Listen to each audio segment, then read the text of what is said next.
G'day hobbyists, Anthony from AOS Coach here, bringing you a video that's I owe you a video quite some time ago about running a tournament. I mentioned in a channel update that I'm preparing for a large event that, actually it's turned out to be a large event that I'll be running.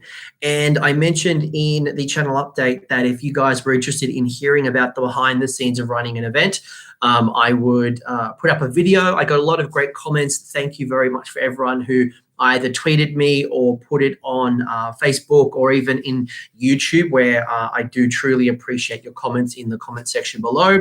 So this is the video. This is me talking about the event that I'm running at the end of the month. There's going to be a lot of personal reflections and some wisdom, hopefully, that I've learned along the way that have been taught to me either by other tournament organizers or I've learned along the way. So this is me sharing all about Sydney GT. So to kick things off, let's talk about my end goal. And I think before we start talking about the start on plays packs and all those different things, I think it's important to start thinking about where I want to be. What was the end goal of my event? What did I want people to feel? How did I want it to look like? If I was to take a photo and reflect back on my event, what would that look like? What would be in that photo? And it was that reflection and defining what I wanted as my event that would ultimately become what I call a true north. You know, that would be my true north that would guide the event and hopefully guide every decision that I made in order to achieve that photo outcome. So it might start off by thinking, you know, did I want my tournament to be a narrative event? Is it going to be something that has a story that continues along the way and be inspired by the Neos out there? Was it something that was about executing the best battle plans and, you know, just absolutely wiping the floor with wins and losses? Was it something in the middle? Was it something about beginners? Was it something about just having a fun weekend or even being one of those win at all cost tournaments? And I really took that as a challenge to think about what that true north would be and defining what type of terrain that I would need to achieve that goal. How did the players pack look? How would I communicate to my players? Thinking about the location of the event, thinking about the prize support or the awards and trophies that I would have. You know, these are the things that, depending on the type of event that I wanted to run, would also be depend on the decisions that I made. And, you know, if you're thinking about, well, you know, shut up, Anthony, tell us, like, what was your true north? Like, what is Sydney GT all about? You know, for me, this particular event was about growing Australia's competitive match play scene and really reigniting the local Sydney community. Now, this goal was set because of some unique local challenges that I identified in the market. And you might have the same challenges. I'm sure it's not that unique, but certainly I noticed that at this point in time, there was an opportunity. Now, Sydney is a massive city. It's one of Australia's largest cities, if not the largest, certainly the place to be when it comes to all the cool, hip things going on. Sorry, Melbourne. But since the launch of second edition Age of Sigmar, you know, I'm in the local Age of Sigmar Sydney Facebook page, and that's where a lot of our discussions occur. And I'm one of the administrators. And what was quite interesting to see is that in the lead up and post Age of Sigmar 2, you know, our community has really grown. We've seen new players enter the scene. We've got players who play 40K who now want to try Sigmar, or even people who used to play Warhammer Fantasy back in the day who now want to move from the squares to the ovals and rebase and, you know, give it a try now that the Player's Handbook has come out. Now, we do have this core group of players locally that, you know, since the release of the General's Handbook, we've got about 30 players that you could almost rely on at every event, that whether it's a 1 day, a 2 day, or a team tournament, a casual gaming day, you know, these 30 odd players would be quite regular at these events. Now, on top of that, the Sydney GT will be hosted at Australia's, or not Australia's, Sydney's largest gaming convention. So you might have heard CanCon. CanCon is our convention that occurs, and the Heralds of War, who runs CanCon for Age of Sigmar, hopefully we'll hit 150 players, which will be awesome. Clint, you're going to do it. But prior to that, then that's in January. But before the Christmas holidays, we have one large public holiday left, and that is our New South Wales Labor Day long weekend. And this is a great opportunity that our players like to come to the events on long weekends. Sydney Slaughter, run by Chris Welfare, that happens on the Queen's birthday long weekend in June. CanCon, I mentioned earlier, happens on Australia Day long weekend. So 3-day tournaments are awesome for us. So like the long weekend is great for us, because a 2-day event still allows you to spend 1 day with the wife, with the kids, with doing all the things that you need to do before you go back to work. So I definitely wanted to take that opportunity because the timing was right. So my goal and what was really focused on was purely about maximizing this opportunity at this particular event, and hopefully reigniting the scene where we don't just rely on these core 30 to 40 players, but really build the community and get people who are new to the game or re-entering from Warhammer Fantasy to have a great experience, be competitive, not get completely smashed out of the park, and be surrounded by great players with fun missions with really well-painted armies. So I was looking for a well-balanced event. I know Doom and Darkness has been saying that this is a competitive event, and it is. It is a competitive event, but I didn't want the competitive at all cost event.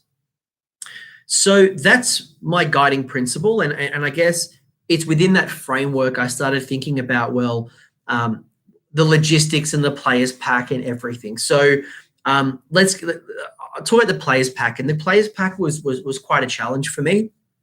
And it's not because there aren't great players packs already out there, but certainly the tickets for Moab. So the event that I'm running does fall into a convention, a larger convention where 40K, Blood Bowl, X-Wing, Bolt Action. There's going to be a whole bunch of games. And because it's a multi-system event, tickets went on sale on the 1st of July. The challenge that posed was that the 1st of July, General's Handbook to the new General's Handbook, plus the core rules and malign sorcery, everything had dropped. So I literally had 24 to 48 hours to create and upload a players pack that would get people excited when the event went on sale. And before I get to how I executed that, because I definitely had some friends that really supported me, I had to think and reflect and look at the players packs that are already out there. We've had 2 to 2.5 years of awesome Age of Sigmar events across the globe where there are players packs from, as I mentioned, narrative to competitive. And the players pack is really your first opportunity to communicate to the market what type of event that you're going to run and justify why they want to spend their time and their money at your event. Because this is an investment. They're investing resources. You could be spending time playing computer games. You could be playing at another event. You could be doing anything. They're hanging out for 2 days playing Age of Sigmar. So, for me, I had to really build that confidence and trust on why they'd want to spend their time and money at me. So how did I build a players pack? Well, the beautiful thing is I didn't need to recreate the wheel. There are so many awesome packs that are out there for inspiration. AOS Shorts and TGA, or the Grand Alliance Forum, are 2 awesome places that you'll find players packs and lists and an abundance of resources. And on top of that, Facebook, at least in Australia, seems to be the home of Age of Sigmar and all of the discussions and all of the events. So really, it was about exploring, looking at the players pack, looking at events and thinking about what's the type of event that I want to run, what's the type of event that I'd want to attend, and what makes a really good event. And, being that it was at a system convention, I wanted to look at some of the packs that were for similar type events. So I did draw a lot of inspiration from Clint Mallett's CanCon. I pulled together from Blood and Glory, which Ben Curry runs over in the UK, LVO, Adepticon. These are all events that will run very similar to what I was trying to achieve at Moab. But certainly that didn't discount all of the other great packs out there. You know, there are great events, whether it's Bobo, whether it's NashCon, whether it's, you know, Gods of War. There are so many different events out there that you can draw inspiration from. And before you discount, you know, people who aren't competitive, I would challenge you and say, you know, check out, you know, the Warhammer achievements that Steve Wren is putting together at Blood and Glory, a narrative event. You can look at what they did at Nova. They can look at what the Neo guys are doing, because if you're looking for that kind of slight twist or something unique about your event, there are some amazing ways to create a little bit of cheekiness or be a bit fun that isn't stock standard to your traditional, you know, one-on-one 2K Age of Sigmar event, which is fine, but it's not the event that I wanted to run. I wanted to run something a little bit quirky, something a little bit different. So on top of that, I spent a lot of time researching. I reached out to so many tournament organizers around the globe, and I asked them either for their feedback, whether they checked documents, whether I just bounced ideas off them. And what's crazy is that even if you're starting off, the world of Twitter, the world of, you know, even reaching out, I use TGA quite a lot to find the event organizers and just reaching out and asking them, or even, you know, using a hashtag across Twitter, or, you know, going into WhatsApp groups and asking for their time is, I found everyone was super helpful. So definitely don't think you're going at this alone. Really draw upon the community, because I think everyone learns from the process, and as the players packs evolve, we all borrow and steal from each other. And I think it's wonderful that we're all collating the best of Age of Sigmar, so that we all share that across the community. So the players pack was developed, you know, definitely defined, and looked at documents and really thought about the events that I wanted to run. So I put out the players pack. Now it was about kind of getting sponsors, and the challenge that I had when it came to my convention was that a lot of the vendors that were going to be at the convention were not Games Workshop vendors. They were people who really make their bread and butter from historicals and things like X-Wings, your fantasy flight games. That's that community that they kind of target, which means that I needed to start looking at people outside of the community, or outside of at least the trading halls, to kind of find sponsors. So with sponsorship, I didn't want to. It was an interesting and quite challenging process when I think about it, because the easy way of doing this would have just been emailing a bunch of people and say, hey, Army Painter, can I have some free product? And, you know, just putting out your hand, asking for some product and hoping for the best. I was looking at my event as probably like a long-term kind of initiative. I knew that I wanted to build trust and rapport with the vendors, and I wanted to start thinking about how I can create a mutually beneficial relationship that next year and the year after and the year after that, when I run this event, that they will be happy. Not only will they be happy, they saw a return on their investment. They just didn't hand out free money. I didn't just say, hey, look, I made a post about you and I put a logo on your I posted your logo on social media. You know, I wanted to really attract value. So the way I articulated that value, I built out a business case that wasn't long. I didn't want to like kill them with like document after document, but I put together 1 or 2 pages of a business case when it came to Warhammer. And I actually created two different business cases. One for people who were within the Warhammer and wargaming community. Then the other would be for the ones that sat outside of the community, but maybe their products are used. Maybe it's like a hardware store, and the hardware store doesn't think about us as a people who buy their foams and their paints and their brushes and their MDF and all of those products, but certainly they are somebody that could be a sponsor.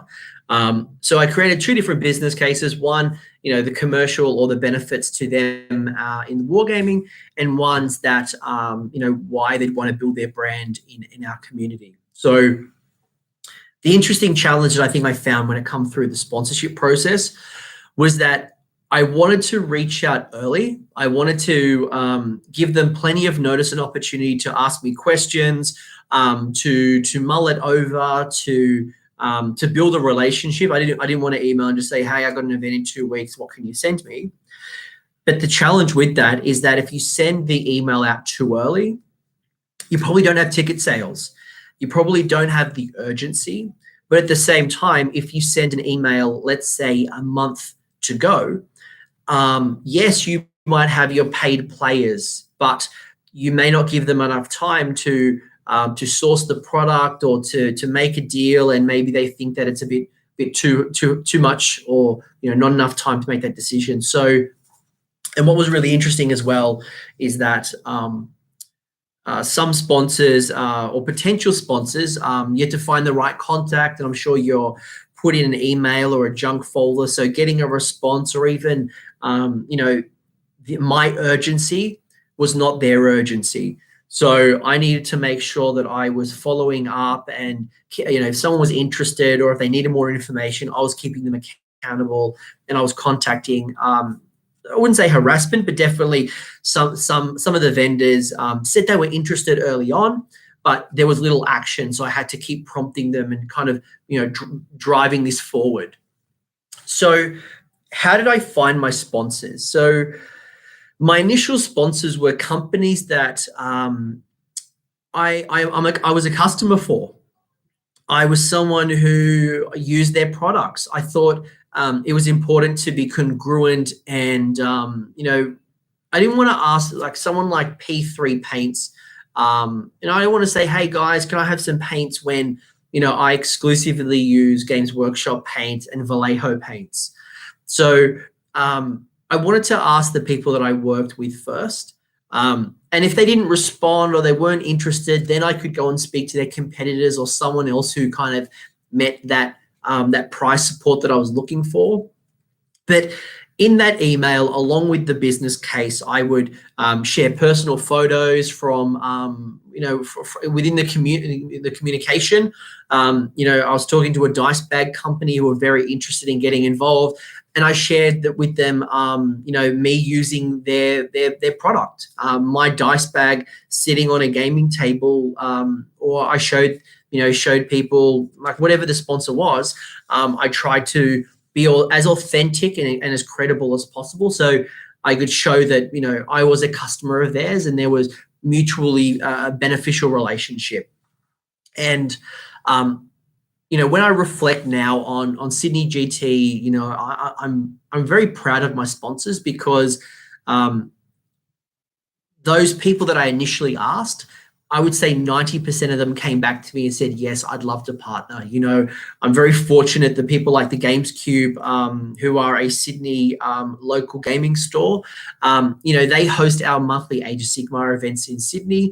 And, they've been running events since the General's Handbook, or even before that in Warhammer Fantasy Days. So, they've come to the party with some significant support.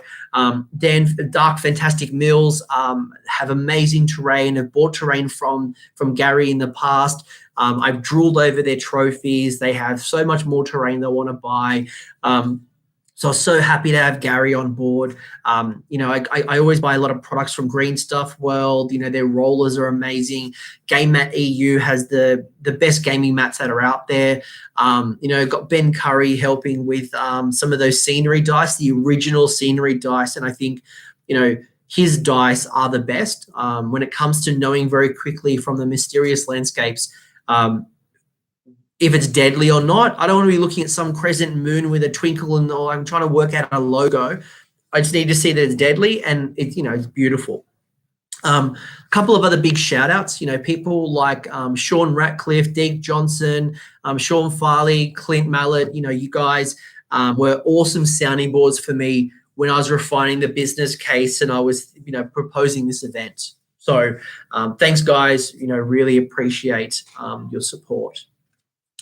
So that sponsors done, still talking to sponsors to this day, and it's gotten easier and easier as more players have come on board. But definitely, I can see that the hard work that I started 3 months ago is starting to pay dividends now. So don't get too discredited when you don't hear from things or things aren't moving as quick as you would have liked it to be.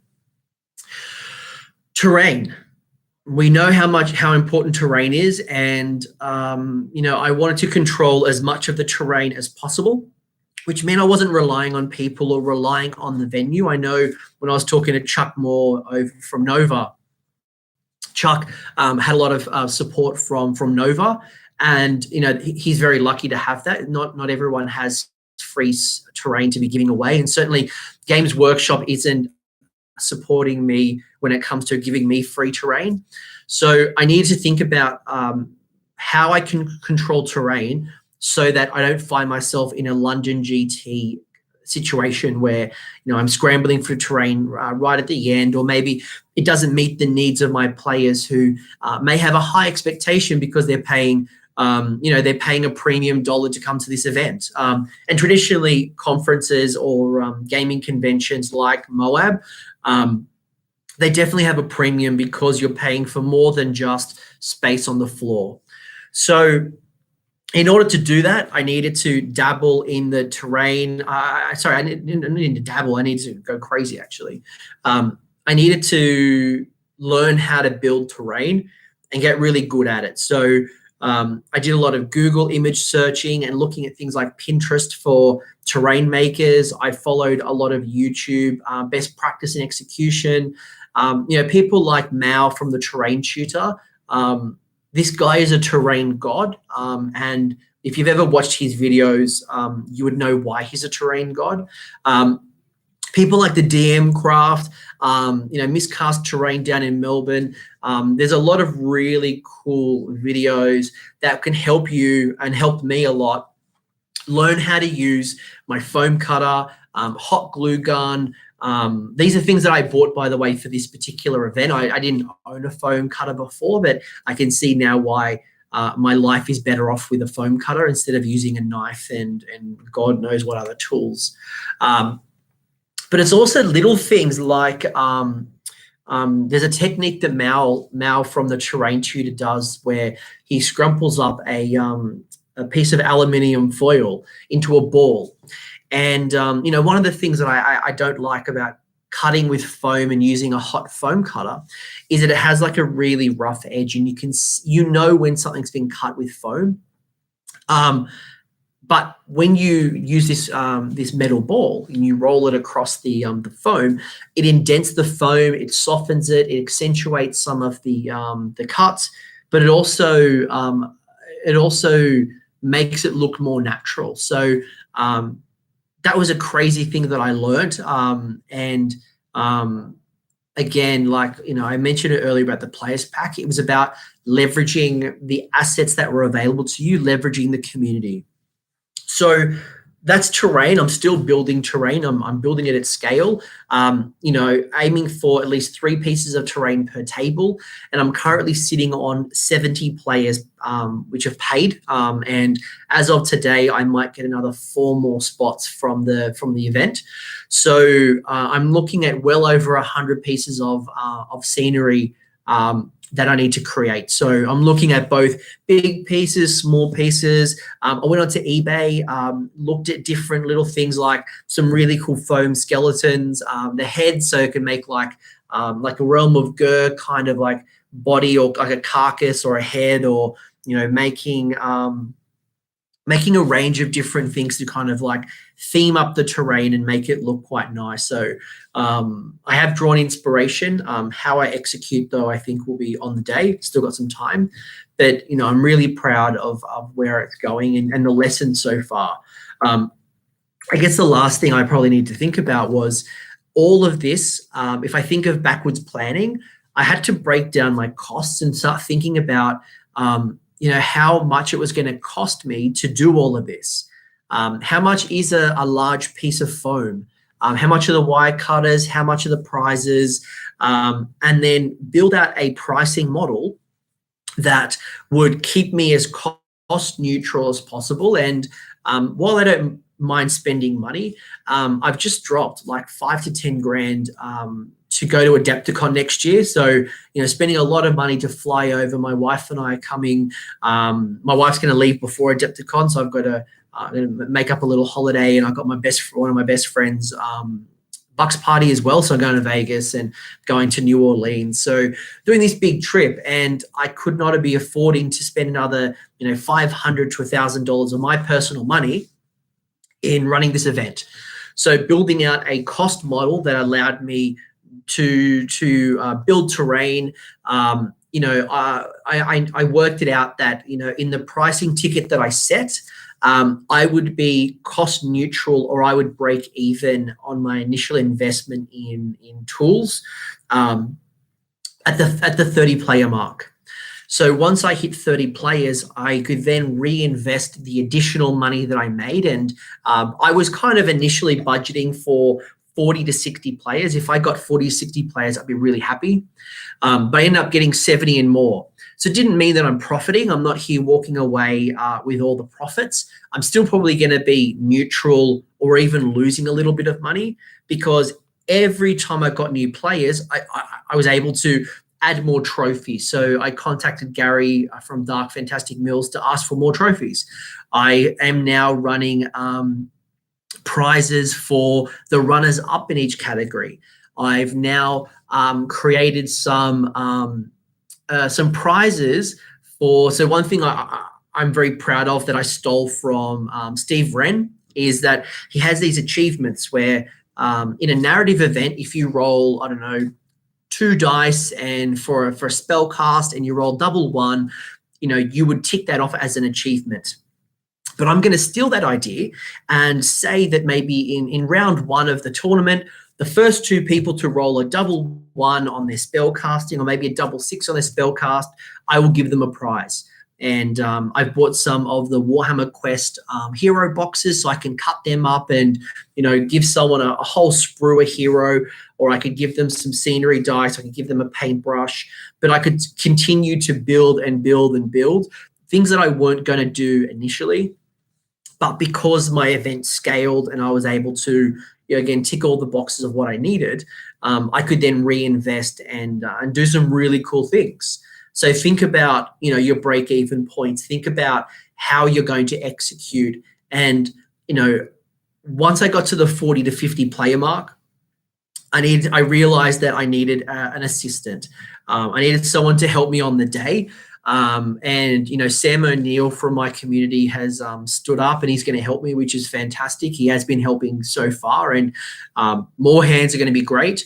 But then also talking to Tabletop TO, which is an Australian, probably very similar to like a Best Coast Pairings, but I've recently been in contact with them, and they're going to be doing me up some custom reporting within their tools. So instead of asking people to manually put in their soft scores and their hard scores, or coming to me with a document that I need to, data entry every time, I can get them to self-report, and their opponent will validate, yes, this is the score or whatever. So that allows me to do not only win-loss, but also things like sports scores and achievements and different things.